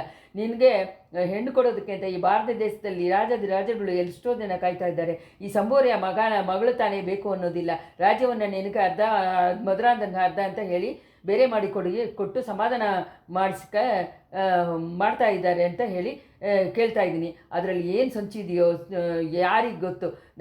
ಯಾವುದು ಹೇಗಿದ್ರು ನಾನು ತಕ್ಷಣ ತಿರ್ಕೋಲಿಗೆ ಹೋಗಿ ನನ್ನ ಸೇಫ್ಟಿ ಪಡೆಗಳೆಲ್ಲ ತೆರಳಿಸ್ಕೊಂಡು ಬಂದು ವೆಳ್ಳಾಟಂಗರಿ ಹತ್ರ ಉಳಿದಿರ್ತೀನಿ. ಸಂಬೋರಿಯರ ಅರಮನೆಯ ಹತ್ರ ಇರುವಾಗ ನಿನಗೆ ಏನಾದರೂ ಅನುಮಾನ ಬಂದಿದ್ದರೆ ತಕ್ಷಣ ನನಗೆ ಹೇಳಿ ಕಳಿಸು. ಇಂಥ ಸಮಯ ಆದಿತ್ಯ ಕರಿಗಾಲನ ಗಮನ ತನ್ನ ಹತ್ರ ಇಲ್ಲ ಅನ್ನೋದನ್ನು ಬೇರೆ ಕಡೆ ತಿರುಗಿ ಇದೆಯೇನೋ ಅನ್ನೋದನ್ನು ಮಲೆಮಾನ್ ತಿಳ್ಕೊಂಡ್ರು. ತಾತ, ಅಲ್ಲಿ ನೋಡಿ ಅಂತ ಹೇಳಿ ಆದಿತ್ಯ ಕರಿಗಾಲನ್ ವಿಚಾರದಿಂದ ಹೇಳಿದ ಮಾತುಗಳು ಆ ಮುದುಕರು ಕೇಳಿ ಆ ದೆಸೆಯನ್ನು ಶಾರ್ಪಾಗಿ ನೋಡಿದರು. 3ನೇ ಸಂಚಿಕೆ. ಆದಿತ್ಯ ಕರಿಗಾಲ ತೋರಿಸಿದ್ದ ದಿಸೆಯಲ್ಲಿ ಆತಂಗರೆ ಸರಿಯಾಗಿ ಒಂದು ಮಂಟಪ ಕಾಣಿಸ್ಕೊಂಡಿತ್ತು. ಅದು ಕಲ್ಲಿನ ಕೆಲಸದಿಂದ ಆಗಿದ್ದ ಮಂಟಪ. ದಾರಿಯಲ್ಲಿ ಹೋಗೋರು ಬಿಸಿಲಲ್ಲಿ ಮಳೆಯಲ್ಲೂ ಉಳಿಯೋದಕ್ಕೋಸ್ಕರ ಯಾರೋ ಧರ್ಮವಾನ ಅದನ್ನು ಕಟ್ಟಿರಬೇಕು. ಆ ಮಂಟಪ ಮಳೆಯಲ್ಲೂ ಬಿಸಿಲಲ್ಲೂ ತುಂಬ ಕಾಲ ಒಡೆದು ವಯಸ್ಸಾದ ದೃಶ್ಯಗಳನ್ನು ತೋರಿಸ್ಕೊಂಡಿತ್ತು. ಮಂಟಪದ ಕೊನೆಯಲ್ಲಿ ಯಾವುದೋ ಶಿಲ್ಪ ಕೆಲಸಗಳು ಇರುವ ರೂಪಗಳು ಕೆಲವು ಕಾಣಿಸ್ಕೊಂಡಿತ್ತು. ಅದು ಏನು ಅಂತ ಹೇಳಿ ಮುದುಕರಾಗಿ ಮಲೆಮಾನ್ಗೆ ಗೊತ್ತಾಗಲಿಲ್ಲ. ನೋಡಿದ್ದೀರಾ ತಾತ ಅಂತ ಕೇಳಿದ ಆದಿತ್ಯ ಕರಿಗಾಲ. ಮಗು, ಆ ಮಂಟಪ ತಾನೇ ಹೇಳ್ತೀಯ, ಅದರಲ್ಲಿ ಬೇರೆ ಏನು ನನಗೆ ಕಾಣಿಸ್ಕೊಂಡಿಲ್ವಲ್ಲ. ಮಂಟಪನೂ ತುಂಬ ಹಂಗೆ ಹೊರಟಾಗೇ ಇದೆ, ಅದರಲ್ಲಿ ಯಾರು ಇರೋ ಹಾಗೆ ಕಾಣಿಲ್ವಲ್ಲ ಅಂತಂದರು. ತಾತ, ನಿಮಗೆ ವಯಸ್ಸಾಗಿಬಿಟ್ಟಿದೆ ಅನ್ನೋದು ಇವಾಗ ತಾನೇ ನನಗೆ ಚೆನ್ನಾಗಿ ಗೊತ್ತಾಗ್ತಾ ಇದೆ. ಅದರಿಂದ ಕಣ್ಣಿಂದ ದೃಷ್ಟಿ ಸ್ವಲ್ಪ ಕಡಿಮೆ ಆಗಿದೆ. ಅದು ನೋಡಿ, ಒಂದು ದೊಡ್ಡ ರಾಜಾಳಿ ಅಂದರೆ ಹದ್ದು, ಎಷ್ಟು ದೊಡ್ಡದು, ಅದನ್ನ ರೆಕ್ಕೆಗಳು ಎಷ್ಟೊಂದು ವಿಶಾಲವಾಗಿದೆ. ಕೊಡುಮೆ ಅದನ್ನು ಕಾಲುಗಳಲ್ಲಿ ಒಂದು ಚಿಕ್ಕ ಪಾರಿವಾಳವನ್ನು ಹಿಡ್ಕೊಂಡಿದ್ದೆ. ಗೊತ್ತಾಗಲಿಲ್ವಾ?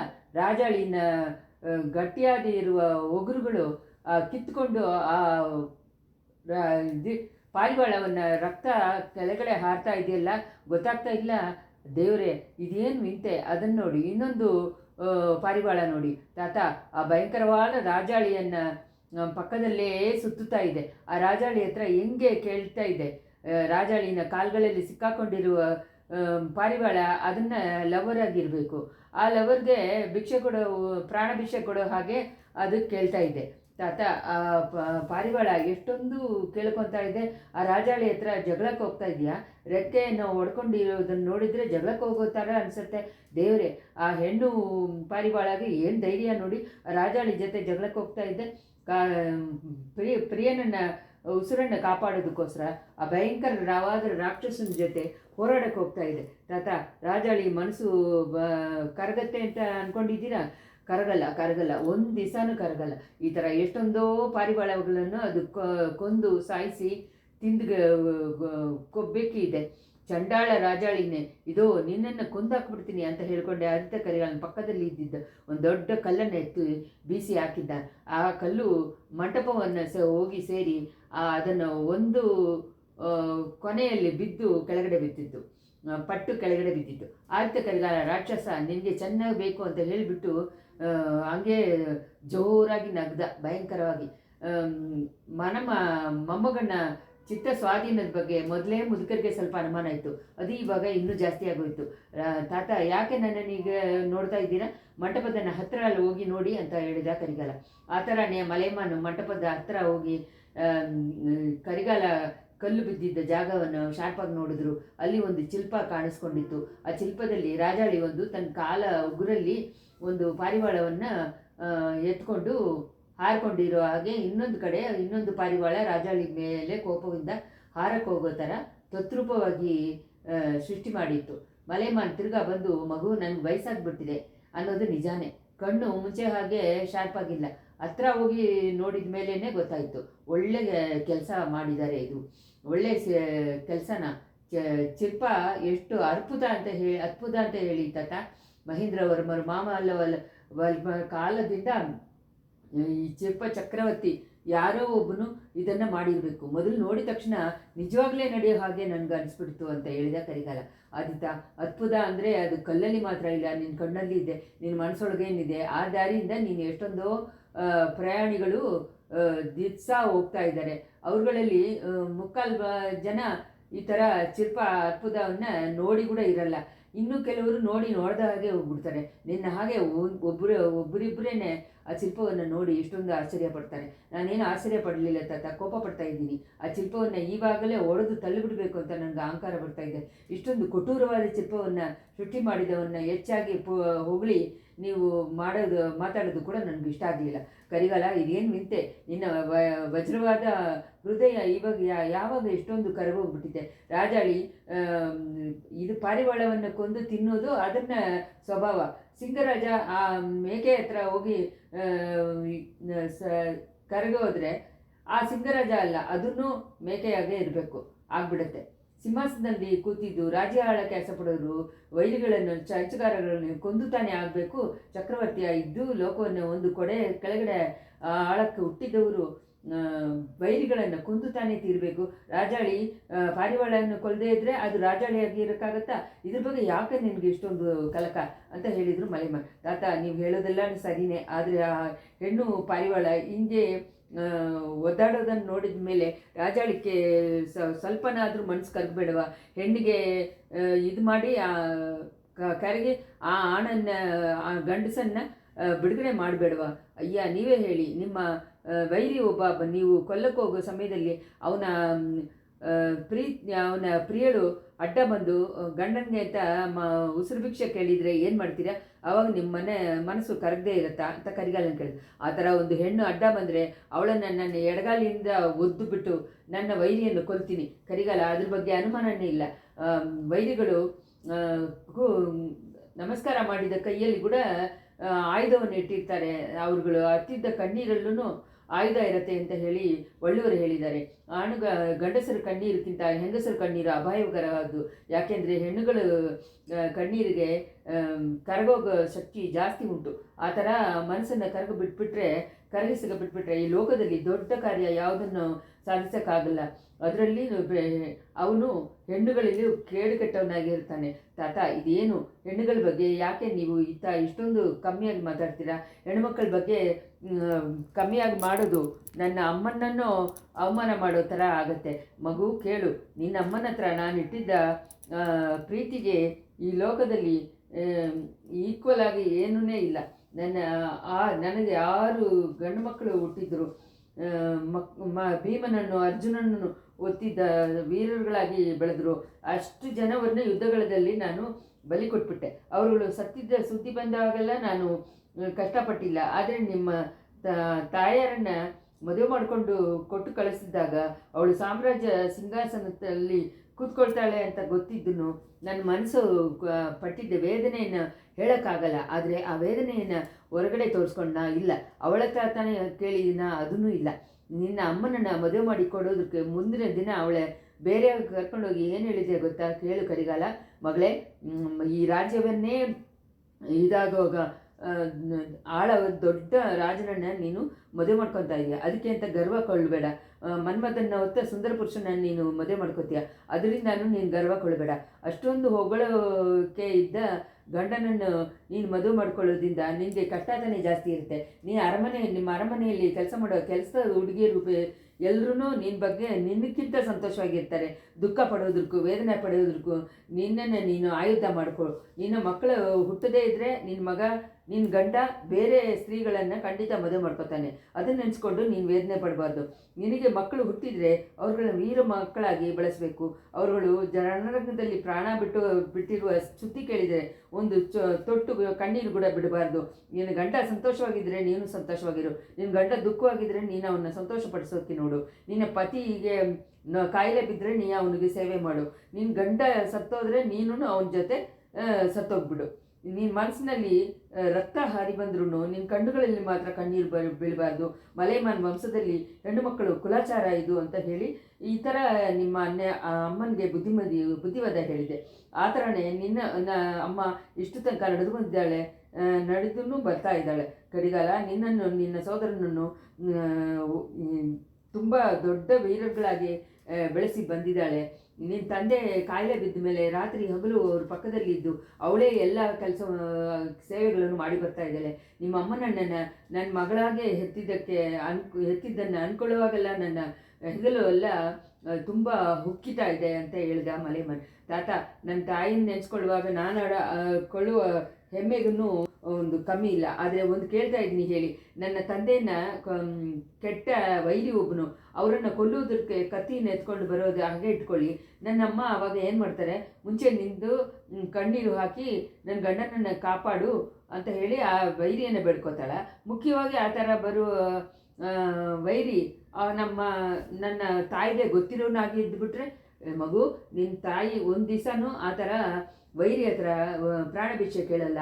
ಮಲೈಮಾನ್ ಮಗಳು ಆ ಥರ ಒಂದು ಕಾಲದಲ್ಲಿ ತನ್ನ ಹುಟ್ಟಿದ ಕುಲವನ್ನು ಹೋಗಿದ್ದ ಕುಲವನ್ನು ಅವಮಾನ ಮಾಡಲ್ಲ. ಅವಳ ಗಂಡನನ್ನು ವೈರಿಯನ್ನು ತನಗೂ ಕೆಟ್ಟ ವೈರಿಯಾಗಿ ಅನ್ಕೋತಾಳೆ. ವೈರಿ ಮುಂಚೆ ಕೈ ಕೂಪಿ ನಿಲ್ಲಲ್ಲ, ಕಣ್ಣೀರು ಬಿಡಲ್ಲ. ಗಂಡ ಸತ್ತೋದ್ರೆ ತಕ್ಷಣ ಅವನ ಮೇಲೆ ಬಿದ್ದು ತಾನೂ ಉಸಿರನ್ನು ಬಿಡ್ತಾಳೆ. ಅಲ್ಲ, ಮನಸ್ಸನ್ನು ಕಲ್ಲಾಗಿ ಮಾಡಿಕೊಂಡು ಉಸಿರಿಂದ ಇರ್ತಾಳೆ. ವೈರಿಯನ್ನು ಸೇಡಿಗೆ ತಿರ್ಸ್ಕೊಳಗ ಮಾತ್ರನೇ ಉಸಿರನ್ನು ಇಟ್ಕೊಂಡಿರ್ತಾಳೆ. ಅದನ್ನು ಕೇಳಿದ ಆದಿತ್ಯ ಕರಿಗಾಲ ಒಂದು ದೊಡ್ಡ ನೆಟ್ಟುಸಿರುಬಿಟ್ಟು, ತಾತ ನಾನು ಹೋಗಿ ಬರ್ತೀನಿ ಅಂತ ಹೇಳಿದೆ. ಅವಶ್ಯ ಹೋಗಲೇಬೇಕಾ? ಅದ್ರ ಬಗ್ಗೆ ಇನ್ನು ಏನು ಸಂದೇಹ ತಾತ? ಅರ್ಧ ದಾರಿಗೆ ಮೇಲೆ ಬಂದಾಗ್ಬಿಟ್ಟದಲ್ಲ ಹಾವು. ಹೌದು, ಅರ್ಧ ದಾರಿಗೆ ಮೇಲೆ ಬಂದಾಗ್ಬಿಟ್ಟದು. ನಾನು ಮೊದಲು ನಿನ್ನನ್ನು ಹೋಗಬೇಡ ಅಂತಲೇ ಹೇಳಿದೆ, ಆಮೇಲೆ ಹೋಗೋ ಹಾಗೆ ಹೇಳಿದೆ. ನಿನ್ನ ತಮ್ಮನ ಬಗ್ಗೆ ಸುದ್ದಿ ಕೇಳಿದ ಮೇಲೆ ನೀನು ಹೋಗೋದೇ ಒಳ್ಳೆಯದು ಅಂತ ತೀರ್ಮಾನಿಸ್ತೀನಿ. ಅರುಮೊಳಿವರ್ಮ ಸತ್ತಿರ್ತಾನೆ ಅಂತ ಹೇಳಿ ನಾನು ನಂಬಲ್ಲ, ನಾನು ಅದನ್ನು ನಂಬಲ್ಲ.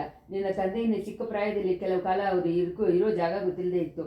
ಅದೇ ಹಾಗೆ ಅರುಮೊಳಿನೂ ಎಲ್ಲಾದರೂ ಒಂದು ದೀಪಗರ್ಭದಲ್ಲಿ ಸರಿಸಿರ್ತಾನೆ, ಕೆಲವು ದಿನಕ್ಕೆಲ್ಲ ಬಂದು ಸೇರ್ತಾನೆ ಅಂತಲೇ ನಂಬ್ತೀನಿ. ಆದ್ರೂ ಆ ಸುದ್ದಿ ಸೋಳನಾಡೆಲ್ಲ ತುಂಬ ಗೊಂದಲವನ್ನು ಉಂಟಾಗಿ ಬಿಟ್ಟಿದೆ ಅಂತ ಹೇಳಿ ಗೊತ್ತಾಯಿತು. ಇವಾಗ ನಿಮ್ಮ ತಾಯಿನೂ ತಂದೆಯೂ ತುಂಬ ವಿಚಾರದಲ್ಲಿ ಮುಳುಗಿರ್ತಾರೆ. ಇಂಥ ಸಮಯ ಅವರುಗಳ ಪಕ್ಕದಲ್ಲಿ ಇದ್ದು ನೀನು ಸಮಾಧಾನ ಹೇಳಬೇಕಾದ ಅವಶ್ಯಕತೆ. ಆ ಥರ ಹೋಗುವಾಗ ಪಳವೆಟೆಗಳನ್ನು ವಿರೋಧಿಯಾಗಿ ಅಂದ್ಕೊಂಡು ಹೋಗೋದಕ್ಕಿಂತ ಸ್ನೇಹವಾಗಿ ಹೋಗೋದು ಒಳ್ಳೆಯದು. ಆದ್ದರಿಂದಾನೇ ನೀನು ಸಂಬೋರೆಯರ ಕರೆಸಕ್ಕೆ ನೀನು ಹೋಗು ಅಂತ ಹೇಳಿ ಸಮ್ಮತಿ ಕೊಟ್ಟೆ. ಆದರೆ ಅವನು ಬೇಕು ಅಂತಲೇ ನನ್ನನ್ನು ಕರೆದಿದ್ದರೆ ನಾನು ಬಂದಿರ್ತೀನಿ. ತಾತ, ನನಗೋಸ್ಕರ ಯಾಕೆ ಅಷ್ಟು ದೂರ ನೀವು ಎದುರ್ತಾ ಇದ್ದೀರಾ? ನನ್ನನ್ನೇನು ಅಷ್ಟು ಕೈಲಾಗದ ಇರೋನು ಅಂತ ತಿಳ್ಕೊಂಬಿಟ್ರ ಅಂತ ಕೇಳಿದ ಕರಿಗಾಲ. ಇಲ್ಲ ತಮ್ಮ, ಇಲ್ಲ, ನೀನು ಎಂಥ ವೀರಾದಿ ವೀರ ಅಂತ ನನಗೆ ಗೊತ್ತು. ದೊಡ್ಡ ಆಯುಧಗಳಿಗೆ ಹಾಕಿದ್ದ 16,000 ವೈರಿಗಳ ಮಧ್ಯದಲ್ಲಿ ನಾನು ನಿನ್ನನ್ನು ಒಂಟಿಯಾಗಿ ಕಳಿಸ್ತೀನಿ. ಆದರೆ ಕಣ್ಣೀರು ಹುಕ್ಕಿ ನಿನ್ನ ಮನಸ್ಸನ್ನು ಕರಗಿಸ್ಕೊಳ್ಳೋ ಥರ ಒಂದು ಹೆಣ್ಣಿನ ಮುಂದೆ ನಿನ್ನನ್ನು ಒಂಟಿಯಾಗಿ ಕಳಿಸೋಕ್ಕೆ ಮಾತ್ರ ಭಯಪಡ್ತಾ ಇದ್ದೀನಿ. ಸಂಬೋರೆಯರ ಮಗಳು ಆ ಥರ ಎಲ್ಲ ಜಾಲವಿದ್ಯೆಯಲ್ಲಿ ಕೈದು ಆಗಿದ್ದವಳು ಅಂತ ಹೇಳಿ ನಾನು ಕೇಳಲಿಲ್ಲ ತಾತ. ಆದರೆ ಗಂಡು ಮಕ್ಕಳು ಮುಂಚೆ ಬರೋಕ್ಕೆ ಭಯ ಪಡುವ ಹೆಣ್ಣಂತೆ ಅವಳು. ಕನ್ನಮರ ಹೇಳಿದ್ದಾನೆ. ನಾನು ಆಗೆಲ್ಲ ಅವಸರಪಟ್ಟು ತಾಯಿ ತಂದೆ ಸಮ್ಮತಿ ಇಲ್ಲದೆ ಒಂದು ಕೆಲಸವನ್ನು ಮಾಡಿಬಿಡಲ್ಲ.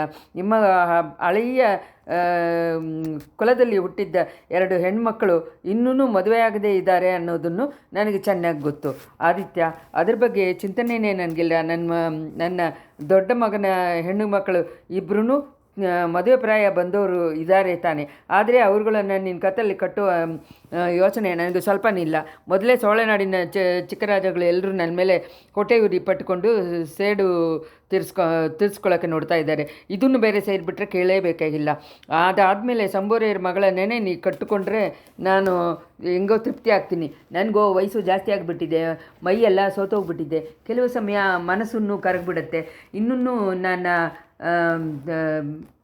ಮೆಚ್ಚಿದ ಮೊಮ್ಮಗನನ್ನು ಕಾಣ್ತೀನೋ ಇಲ್ಲ, ಇದು ತಾನೇ ನಾನು ನಿನ್ನನ್ನು ನೋಡೋದು ಕಡೆ ಅಂತನೋ ಕೆಲವು ಸತಿ ಅನ್ಕೋತೀನಿ. ಇನ್ಮೇಲೆ ನನ್ನಿಂದ ನಿನಗೆ ಏನು ಹೆಲ್ಪ್ ಬೇಕಾಗಿಲ್ಲ.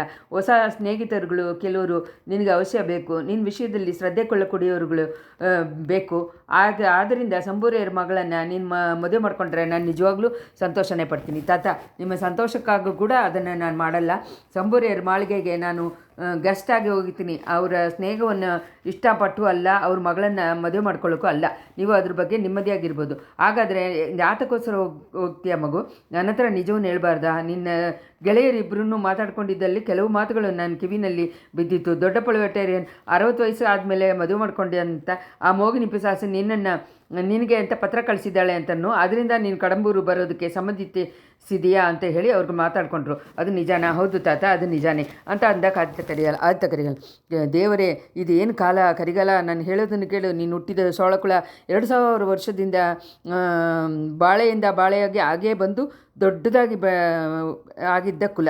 ನಿನ್ನ ಮೂದಾದೆಗಳು ಕೆಲವರು ಲೋಕವನ್ನು ಒಂದೇ ಕೊಡೆಯಲ್ಲಿ ಆಳಿದ ಚಕ್ರವರ್ತಿಗಳಾಗಿದ್ದಿದ್ರು. ಕೆಲವು ಸಮಯ ಇವರನ್ನು ಅದನ್ನು ಸುತ್ತಲೂ ಇರುವ ಆಳಿದ ಚಿಕ್ಕ ರಾಜಗಳನ್ನು ಆಗಿನ್ನೂ ಇದ್ದಿದ್ದಾರೆ. ಕೆಲವರು ಏಕಪತ್ನಿ ವಿರುದ್ಧ ಹಾಕ್ಕೊಂಡು ರಾಮನ ಹಾಗೆ ಇದ್ದಿದ್ದುಂಟು. ಕೆಲವರು ಏನು ಮಾಡ್ತಾರೆ, ಎಷ್ಟೊಂದೋ ಮದುವೆಗಳನ್ನು ಮಾಡಿಕೊಂಡು ವೀರವಾಗಿ ಇರುವ ಮಕ್ಕಳನ್ನು ಹೆತ್ತದ್ದು ಉಂಟು. ಕೆಲವರು ಶಿವಭಕ್ತರಿಗೂ, ಕೆಲವರು ತಿರುಮಲ ಭಕ್ತರುಗಳು, ಇನ್ನು ಕೆಲವರು ದೇವರು ಇಲ್ಲ ಭೂತವೂ ಇಲ್ಲ ಅಂತ ಹೇಳ್ಕೊಂಡು ಬಂದವರು. ಆದರೆ ಅವ್ರುಗಳಲ್ಲಿ ಯಾರೂ ಅವರವರ ನಡತೆಯಲ್ಲಿ ಕಳಂಕ ಇರುವ ಥರ ನಡೆದಿದ್ದಿಲ್ಲ. ಬೇರೆಯವರು ಮನೆ ಹುಡುಗಿನನ್ನು ಮೆಚ್ಚಿಲ್ಲ. ಮಗು ಕನ್ಯಾ ಹುಡುಗಿಯರಾಗಿರೋರು ಎಷ್ಟು ಜನ ಬೇಕಾದರೂ ಮದುವೆ ಮಾಡ್ಕೊ. ನಿಮ್ಮ ಅಜ್ಜನನ್ನ ತಂದೆ ದೊಡ್ಡ ಹೊಗಳಿಕೆ ಇದ್ದಿದ್ದ ಪರಾಂತಕ ಚಕ್ರವರ್ತಿ 7 ಹೆಣ್ಣುಗಳನ್ನು ಮದುವೆ ಮಾಡ್ಕೊಂಡ್ರು. ಅವ್ರ ಥರ ನೀನು ಮದುವೆ ಮಾಡ್ಕೊ. ಆದರೆ ದೊಡ್ಡ ಪಳುವೆಟರನ್ನ ಮದುವೆ ಮಾಡ್ಕೊಂಡಿದ್ದ ಮಾಯ ಮೋಹಿನಿಯನ್ನು ಕಣ್ಣೆತ್ತಿನೂ ನೋಡಬಾರ್ದು. ಕ್ಷಮಿಸಬೇಕು ತಾತ, ಆ ಥರ ತಪ್ಪು ನಾನೇನು ಮಾಡಲ್ಲ. ಸೋಳ ಕುಲಕ್ಕೂ ಈ ಮಲೆಮಾನ್ ಕುಲಕ್ಕೂ ಕಳಂಕ ಉಂಟು ಮಾಡಲ್ಲ. ಹಾಗಾದರೆ ಅವಳು ಕರೆದಿದ್ದಕ್ಕೋಸ್ಕರ ನೀನು ಯಾಕೆ ಹೋಗ್ತಾ ಇದೆಯಾ ಅಂತ ಕೇಳಿದರು. ನಿಜವನ್ನು ನಿಮ್ಮ ಹತ್ರ ಹೇಳಿಬಿಟ್ಟೇ ಹೋಗ್ತೀನಿ. ಅವಳಿಗೆ ಒಂದು ಸಮಯ ನಾನು ಒಂದು ದೊಡ್ಡ ತಪ್ಪನ್ನು ಮಾಡಿದೆ, ಅದಕ್ಕೆ ಅಂತ ಅವಳ ಹತ್ರ ಕ್ಷಮಾಪಣೆ ಕೇಳ್ಕೊಳಕ್ಕೆ ಹೋಗ್ತಾ ಇದ್ದೀನಿ ಅಂತ ಅಂದ ಕರಿಗಾಲ. ಇದೇನು ಮಾತು? ಒಂದು ಹೆಣ್ಣತ್ರ ನೀನು ಕ್ಷಮಾಪಣೆ ಕೇಳ್ಕೋದು, ಅದು ನನ್ನ ಕಿವಿಯಿಂದ ಕೇಳೋದಕ್ಕೆ ಸಹಿಸಲಿಲ್ವಲ್ಲ ಅಂತ ಹೇಳಿದರು ಮಲೆಮಾನ್. ಆಯ್ತು ಕರಿಗಾಲನ ಸ್ವಲ್ಪ ಹೊತ್ತು ತಲೆ ಬಗ್ಗಿದ ಹಾಗೆ ಇದ್ದ. ಆಮೇಲೆ ಮನಸ್ಸನ್ನು ಗಟ್ಟಿ ಮಾಡಿಕೊಂಡು ತನ್ನ ಅಜ್ಜನ ಹತ್ರ ಹಳೆಯ ಚರಿತೆಯನ್ನು ಒಂದು ಸತಿ ಹೇಳಿದ. ವೀರಪಾಂಡಿಯನ್ನು ಹುಡುಕಿಕೊಂಡು ಅವನು ಹೋಗಿ ಅವನು ದಾಗಿದ್ದ ಜಾಗವನ್ನು ಕಂಡುಹಿಡಿದಿದ್ದನ್ನು, ನಂದಿನಿ ಅಡ್ಡ ಬಂದು ಪ್ರಾಣಭಿಕ್ಷೆ ಕೇಳಿದ್ದನ್ನು, ತಾನು ಅದನ್ನು ಕೇಳದೆ ಅಹಂಕಾರಪಟ್ಟು ಅವನ್ನ ಕೊಂದಿದ್ದನ್ನು, ಅದು ಮೊದಲು ತನ್ನ ಮನಸ್ಸು ನೆಮ್ಮದಿ ಇಲ್ಲದೆ ಅಲಿತಾ ಇರೋದನ್ನ ಬಗ್ಗೆನೂ ವಿವರವಾಗಿ ಹೇಳಿದ. ಆ ಜ್ಞಾಪಕ ನನ್ನನ್ನು ತುಂಬ ಪಡಿಸ್ಕೊಂಡಿದ್ದೆ ತಾತ. ಅವಳನ್ನ ಒಂದು ಸತಿ ನೋಡಿ ಕ್ಷಮಾಪಣೆ ಕೇಳ್ಕೊಂಬಿಟ್ರೆ ನನ್ನ ಮನಸ್ಸು ನೆಮ್ಮದಿ ಆಗುತ್ತೆ. ಅವಳನ್ನು ಹೋಗಿದ್ದೆಲ್ಲ ಮರೆತು ಬಿಡೋಕ್ಕೆ ತಯಾರಾಗಿರುವುದಾಗೆ ಕಾಣ್ತಾ ಇದೆ. ರಾಜ್ಯದಲ್ಲಿ ಏನೂ ಕಲಗ ಬರದೇ ಇರೋ ನೋಡಿಕೊಳ್ಳೋದು ಹಾಗೇನು ಶ್ರದ್ಧೆ ಮಾಡ್ಕೊಂಡಿದ್ದಾಳೆ. ಅದರಿಂದನೇ ನನ್ನನ್ನು ಕರೆದಿದ್ದಾಳೆ. ಹೋಗೋ ಕೆಲಸವನ್ನು ಮುಗಿಸ್ಕೊಂಡು ಆದಷ್ಟು ಬೇಗ ಕಾಂಜಿಗೆ ತಿರ್ಗಾ ಬಂದುಬಿಡ್ತೀನಿ ತಾತ. ತಿರ್ಗಾ ಬಂದಮೇಲೆ ನನ್ನ ತಮ್ಮನನ್ನು ಕಂಡುಹಿಡಿದುಕೊಂಡು ಬರೋಕ್ಕೆ ಕಪ್ಪಲ್ಲಿ ಏರಿ ಹೋಗ್ತೀನಿ ಅಂತ ಹೇಳಿದೆ. ಆಯ್ತ ಕರೆಯಲ್ಲ. ಮುದುಕರು ಮಲೆಮಾನ ಒಂದು ನೆಟ್ಟುಸುರನ್ನು ಬಿಟ್ಟು, ಇಷ್ಟು ತನಕ ನನಗೆ ಅರ್ಥ ಆಗದೇ ಇರುವ ಕೆಲವು ವಿಷಯಗಳು ಇವಾಗ ನನಗೆ ಅರ್ಥ ಆಗ್ತಾ ಇದೆ. ಇವತ್ತಿನ ತನಕ ಮರ್ಮವಾಗಿದ್ದ ಕೆಲಸಗಳು ಅರ್ಥವಾಗಿದೆ. ವಿಧಿಯನ್ನು ಗೆಲ್ಲಕ್ಕೆ ಯಾರಿಂದನೂ ಸಾಧ್ಯ ಅಲ್ಲ ಅನ್ನೋದು ನಿಶ್ಚಯನೇ ಅಂತ ಅಂದರು. ಇಷ್ಟರಲ್ಲಿ 3ನೇ ಸಂಚಿಕೆ ಮುಗಿಯಿತು.